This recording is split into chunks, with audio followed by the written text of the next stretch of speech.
हम सभी को हृदय से नमन करना चाहूँगा। मैं ऐसा बाप हूँ जो कल अपनी बेटी के अपने हाथ से जला के आया हूँ, उनका संस्कार करके आया हूँ।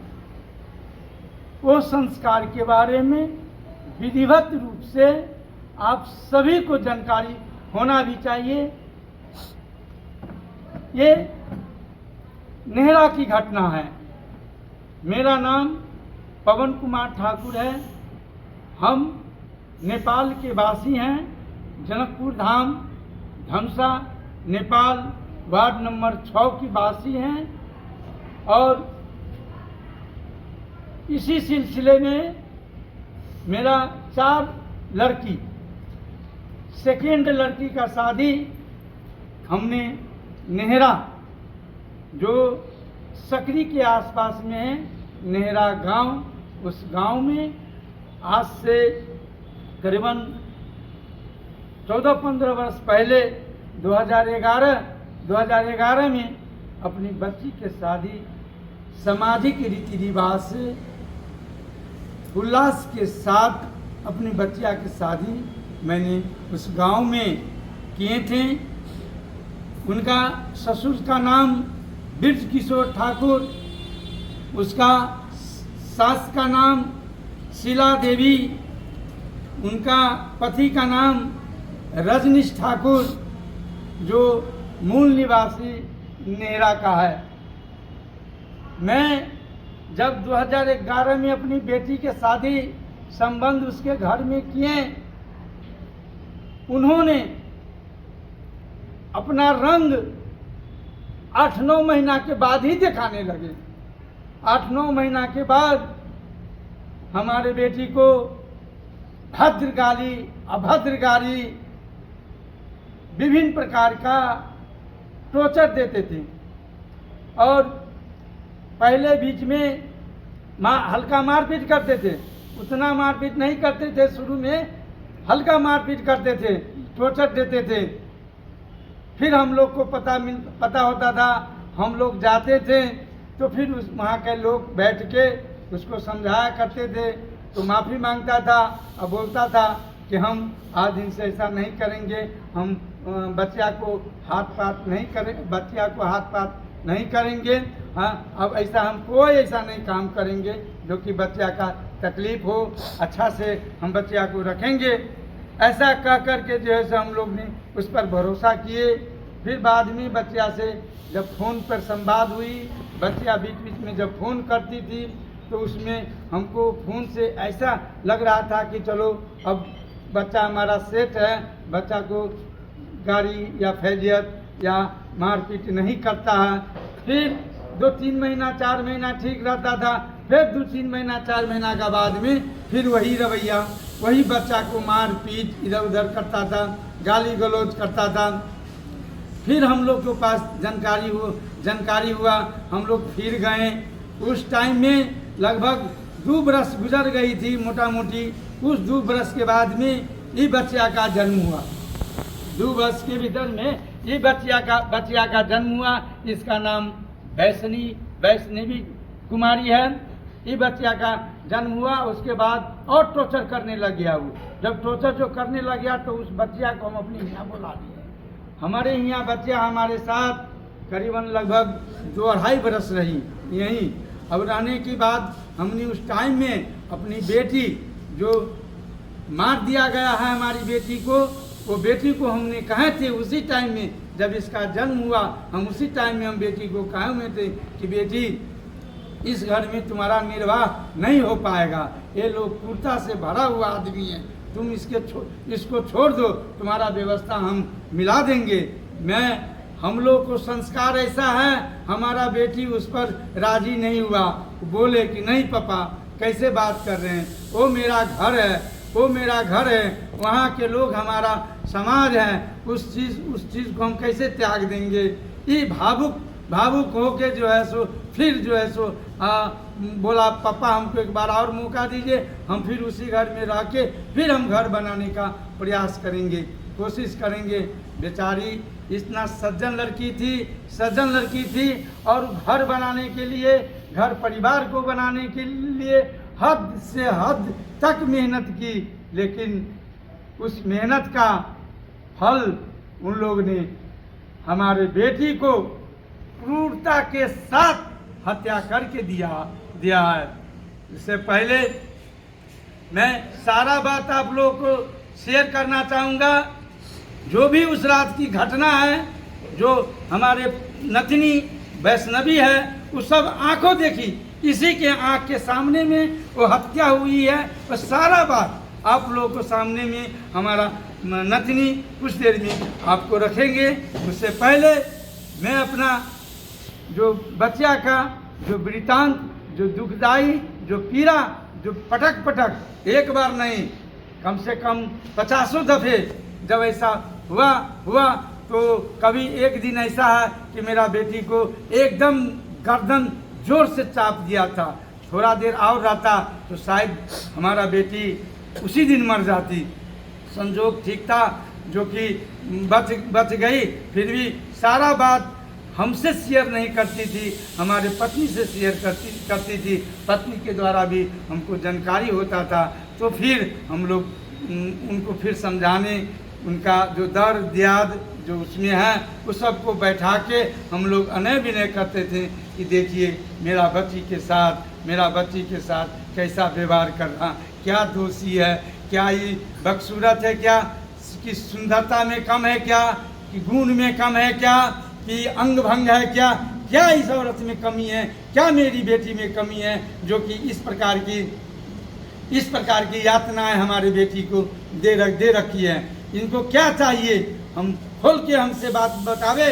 हैं वो लोग जो है सो फिर वही रवैया किया, माफ़ी मांग लेता था कि आज दिन के बाद ऐसा नहीं होता था। हमने उसको पिताजी को एक बार नहीं कई बार कहें कि समधी जी, जो हमारे समझी रहेंगे ब्रज किशोर ठाकुर, उनको हम कहे थे, कई बार कहें कि आप बचवा को नहीं समझाते हैं। वो हमको क्या कहते हैं, मियाँ बीवी का झगड़ा है, किसके घर में झगड़ा नहीं होता है। हमने कहा कि साहब झगड़ा होता है, ऐसा झगड़ा नहीं होता, जाने से मार देने वाला झगड़ा नहीं होता, इस प्रकार की झगड़ा होता है। तो हम क्या करें, आप अपना कहिए, है ना, हम बेटा वाला है रे, या है ना बेटा वाला है तो किसी का बच्चिया का आप खून करवा दीजिएगा, किसी का बच्चिया का आप मरवा दीजिएगा, मार दीजिएगा, तो अपना उसे रत्न से जाके अपना फरियाइए, ऐसा कह के हमको जो है सो दूध काटता था।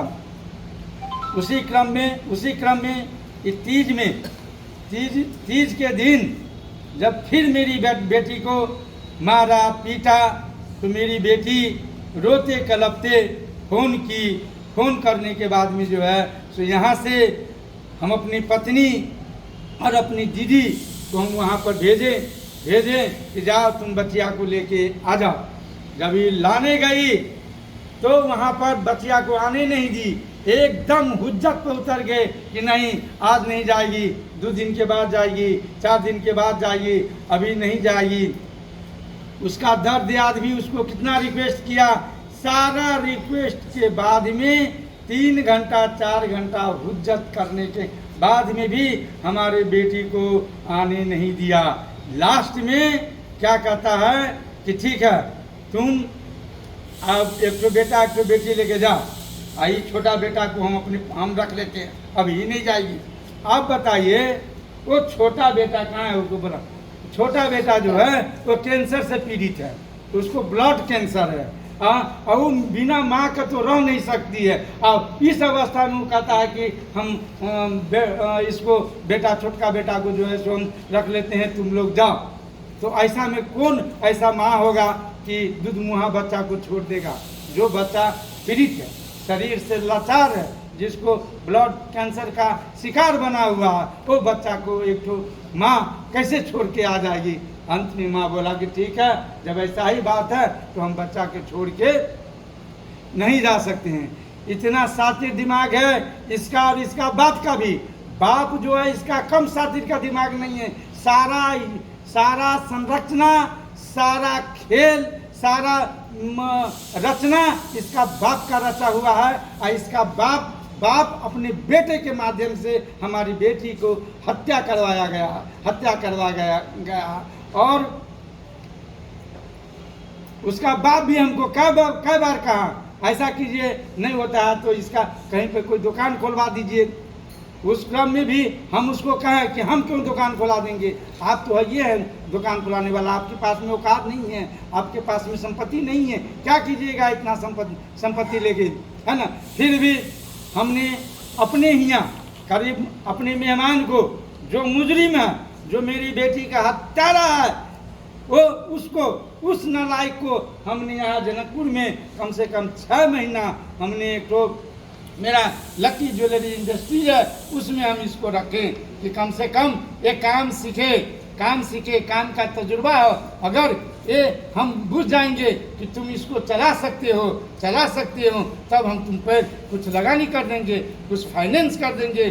तुमको अगर मधुबनी में दुकान करना हो, दरभंगा में दुकान करना हो, हम तुमको वहीं पर करवा देंगे। लेकिन हम भी एक व्यापारी हैं, व्यापारी का अनेक प्रकार की सूझबूझ होती है, हर एक स्टाफ की जांच पड़ताल की ज्ञान होता है, उस ज्ञान में वो असफल मिला।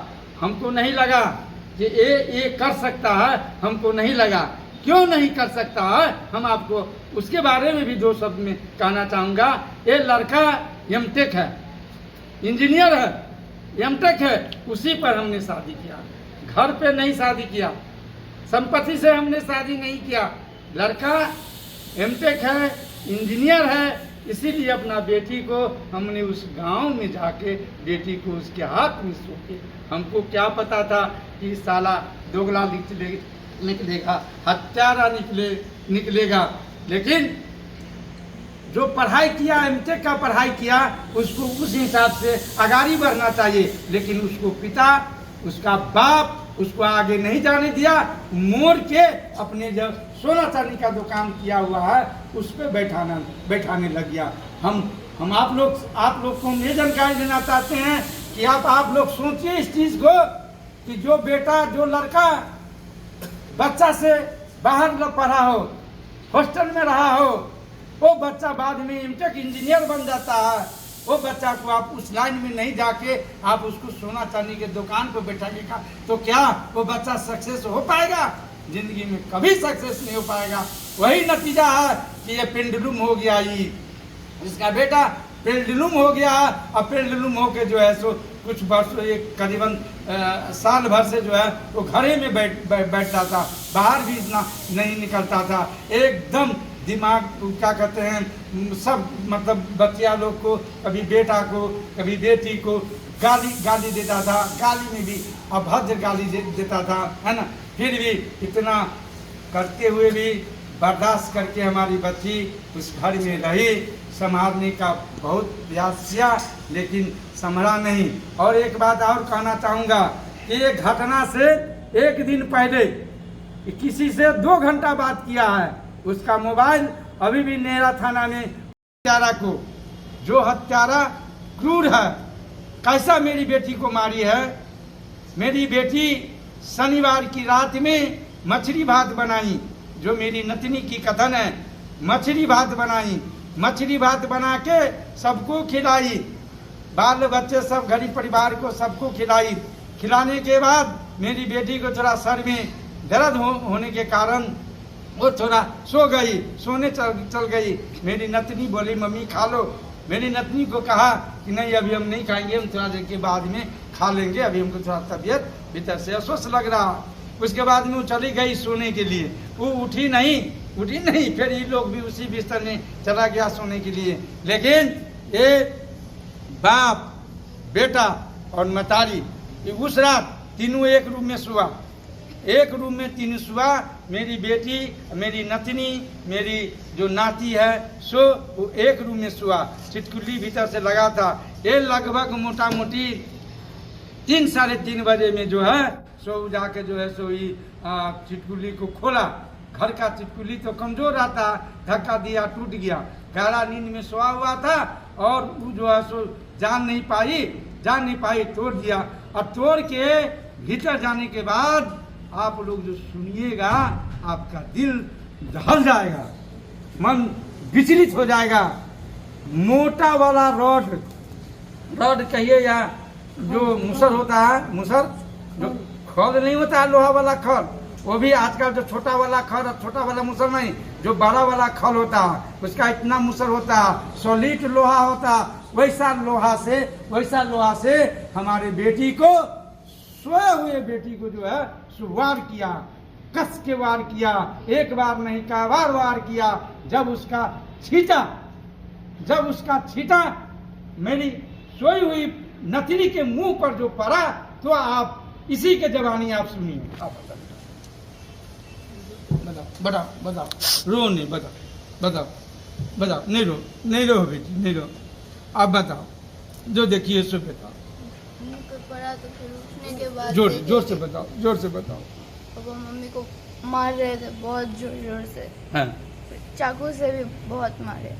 फिर हम जोर से दादा दादी को बुलाए, वो आके फिर कुछ नहीं किया, बस खड़े थे वहीं पे। ऐसे 1-2 घंटा बाद ऊपर से फिर पापा भाग गए, फिर ऊपर किसी को बुला के लाए, फिर वो सब डॉक्टर को बुलाया, डॉक्टर पट्टी किया और फिर गाड़ी निकाल के दरभंगा चले गए डॉक्टर के पास हॉस्पिटल। पापा वहाँ से भाग गए कहीं, फिर गेट लगा लिए। 1-2 घंटे बाद फिर पापा घर ही में आ गए। उसके बाद बड़े पापा हमको ऊपर ले गए और फिर पूरे दिन हम लोग ऊपर ही थे। देखें, बच्चे भी बहुत नर्वस हैं, इसको डराया गया भी था। डर के कारण जो है सो ये भी बड़ा भयभीत और डरी हुई है। इसको कहा गया कि तू अगर बोलेगी, कहीं कुछ बोलेगी तो तुमको भी जो है सो मतलब ये कर देंगे, कह के एकदम ज़रूरत से ज़्यादा इसको डराया गया था। जब हम लोग नेहरा पहुँचे तो ये लोग को जब देखें, ये लोग जब हमको देखा तब इसको जाके हौसला आया, तब इसके मुंह से कुछ बोली निकल रहा था।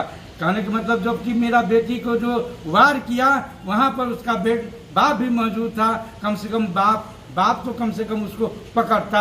अरे पकड़ने के मैं मेरी बेटी को कहीं ठीक है, लग गया, अगर पकड़ लेता तो शायद मेरी बेटी बच जाती। लेकिन मेरी बेटी को प्लान के तहत मारा गया है, इस क्रूरता से मारा गया। क्या ऐसा व्यक्ति समाज में रहने लायक नहीं है? वैसे भी हम लोग कहते हैं भारत और नेपाल रोटी बेटी का संबंध है। क्या ऐसा ही रोटी बेटी का संबंध है? हम लोग नेपाल वासी भारत में जो अपना बेटी को, अपना बहन को शादी करने के लिए भेजते हैं, यही मारने के लिए भेजते हैं, मरवाने के लिए भेजते हैं। कैसे बेटी रोटी का संबंध रहेगा? कैसे हमारा नेपाल और भारत का रिश्ता मतलब ठीक रहेगा? आप जो है जिस गांव में मेरी बेटी का हत्या हुई, नेहरा गांव है, उस नेहरा गांव में कौन ऐसा फिर हमारे समाज का लोग मतलब नेहरा गांव से डरेगा, कांपेगा, है ना? ऐसा अवस्था हो गया। क्या वैसा व्यक्ति को, वैसा मानसिकता का लोग का इस समाज में रहने का कोई गुंजाइश नहीं है। ऐसा व्यक्ति का सामाजिक भी बहिष्कार किया जाए और कानून के तहत कड़ी से कड़ी सजा उसको मिलना चाहिए। सजा मिलेगा उसको, उसका बाप का भी सजा मिलेगा, तो मेरी बेटी का कहीं न कहीं आत्मा का शांति होगा।